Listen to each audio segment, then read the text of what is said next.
ইবনে আব্বাস রাদিয়াল্লাহু থেকে বর্ণিত রসূলুল্লাহ সাল্লাল্লাহু আলাইহি ওয়াসাল্লাম বলেছেন, যে ব্যক্তি তার নেতার, শাসকের কোনো কাজ অপছন্দ করবে তার উচিত হবে ধৈর্য ধারণ করা। কারণ যে ব্যক্তি এক বিঘত পরিমাণও শাসকের আনুগত্য থেকে বেরিয়ে যাবে তার মৃত্যু জাহিলিয়াতের মৃত্যু হবে। বুখারী ৭০৫৪, মুসলিম ৪৮৯৬, হাদিস সম্ভার ১৮৪০।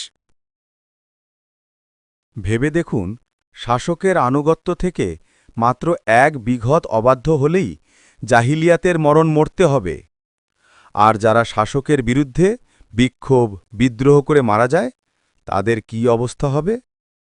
রসূলুল্লাহ সাল্লাল্লাহু আলাইহি ওয়াসাল্লাম বলেছেন, শাসকের বিরুদ্ধে বিদ্রোহ এবং আত্মীয়তার বন্ধন ছিন্ন করার মতো মারাত্মক আর কোনো গুনাহ নেই, যার শাস্তি আল্লাহ দ্রুত দুনিয়াতেও দেন এবং আখেরাতের জন্য জমা রাখেন।